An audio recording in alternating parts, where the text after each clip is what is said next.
So I just want to talk with you briefly about commentaries. So some people do still use commentaries. They're online at maybe Bible Hub or something like that. And they see that there are some commentaries they can go ahead and look something up in, and they go ahead and start reading those. I'm going to encourage you to stay away from commentaries completely, because the men who write these commentaries, they've gone through seminary and they're usually all the way to a doctorate level. They have so much invested in this whole enterprise of, I'm not going to say religion, because religion itself is not the problem, but this whole enterprise of spirituality.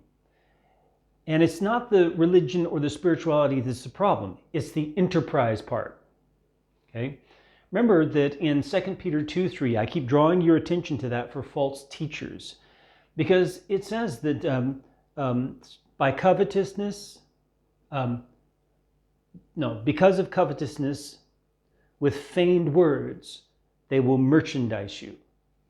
They will merchandise you. They will turn this into an enterprise where they're making money off of it, even just to feed their family. That's how it always starts. Is that, well, I'm spending so much time in ministry and I've got to be able to feed my family, and so I've got to choose between the two. That's how it always starts with the false teacher. The false teacher will always point to his children he's got to feed, and so he's got to get some money from you to help feed his children, because he's feeding you from the Word of God. I'm not talking about the Bible, right? And so here's the thing, is that that's a deception. That's the first step that they take towards becoming a false teacher. If they can't do the ministry and feed their children, they've got to give up the ministry. If they can't change the ministry that they're doing in order to adapt it so that they can work with their hands to earn money to feed their children, then there's a problem with that. There's a problem with how they're doing ministry, because you're not supposed to do that. You're not supposed to make it so you can't feed your children. That's not ministry, because your main ministry is to your family. That's your first and foremost, most important ministry. If your marriage is suffering, you've got to stop whatever ministry, so-called ministry, you're doing, because your primary ministry is failing. How can you be claiming to be doing ministry for God out here to strangers when the ministry in your own home is failing? You've got to stop whatever you're doing for strangers and focus on those that you must provide for. Because if you don't provide for your own family, you're worse than an unbeliever. Paul declares that. That is one of the toughest statements that Paul makes. If you do not provide for those who depend on you, your family, you're worse than an unbeliever. It would be better if you were an unbeliever, because what you're going to end up being punished for is going to be far worse than just not believing. These commentaries, let's get back to that.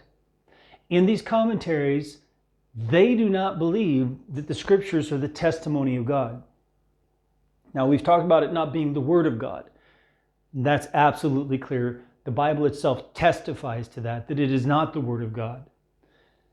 But it is the testimony of God, and it does call itself the testimony. That's why we also call it the Old Testament and the New Testament. Testimony. Here's the thing, is that they don't believe that it's the testimony from God.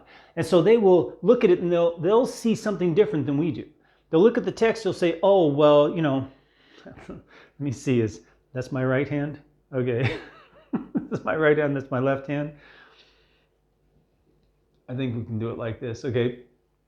Anyway, what comes first, they look at and they go, oh, that doesn't belong there. That belongs after this. And this belongs over here, and this here, over here. And they'll say, oh, it's out of order. Or they'll say, well, this part, this isn't part of a prophecy. Someone wrote that after the events. Because they can't believe that God would speak to a person and tell them what's going to happen in advance. They're unbelievers. They do not believe God. Let me give you an example here. I'm going to read This is Isaiah's earliest prophecy against Ephraim by Kemper Fullerton, Oberlin Theological Seminary. You say, well, there it is. Oberlin is a German seminary.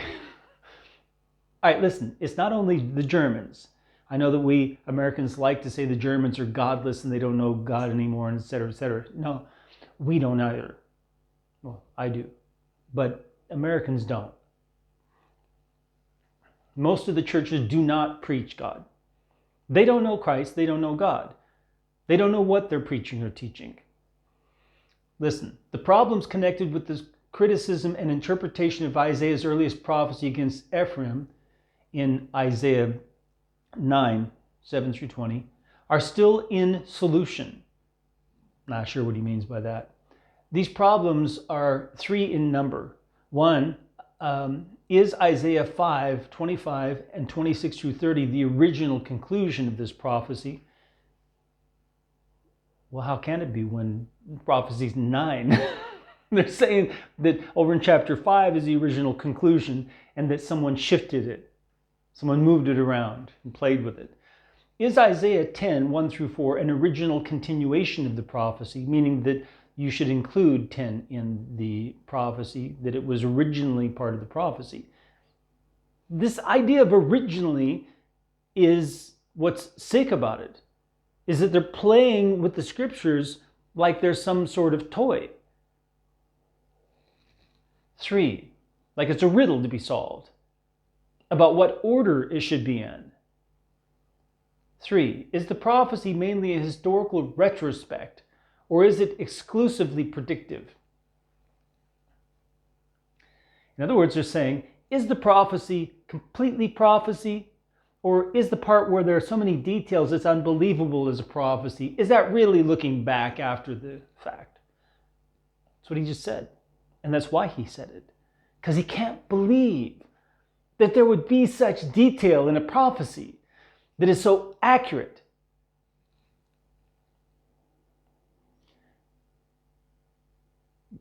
Gesenius and Hitzig were apparently unconscious of these problems. They failed to raise the question of the connection between 5:25, 26 through 30 and 9, 7 through 20. They took for granted the originality of the connection between 10, 1 through 4 and 9, 7 through 20, undisturbed by Cope's earlier doubts of this apparently obvious fact. They assumed the predictive character of 9, 7 through 20. And Ewald, another guy, was the first to advance the brilliant conjecture that 5, 26 through 30 was the concluding stanza of the poem in 9, 7 through 10, 4. Chapter 9, verse 7 through chapter 10, verse 4. He's saying that this guy Ewald, who first advanced this, was brilliant. That his conjecture was brilliant. That in chapter 5, verses 26 through 30, that is the original conclusion to this poem in 9, 7 through 10, 4. And at the same time, he interpreted 9, 7 through 20 as a historical retrospect. He didn't believe it as prophecy. He didn't believe it was prophecy. He couldn't believe it. And this guy is declaring the guy was a genius for saying that.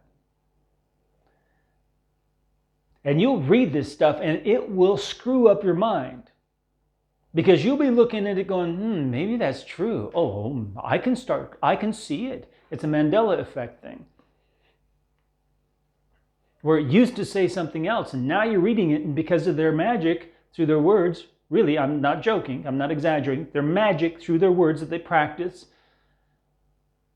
soon as you put your eyes on that text in the Bible, it changes. You're under their spell. And many people walk away from the faith because of the use of magic arts by theologians to deceive you. Stay away from commentaries. Nearly every one of them practice these magic arts that they learn, they're trained in seminary. I'm not saying that seminary doesn't have its value. It does have its value, but it's a very, very, very dangerous place to go. It is. It's extremely dangerous. It was only by God's protection that I made it through. And I don't regret having gone. But God definitely, absolutely protected me, and He won't protect everyone who goes. But He did protect me. So stay away from these commentaries. Stay away from the theologians as much as you can. May the Lord bless you as you seek Him with all your heart.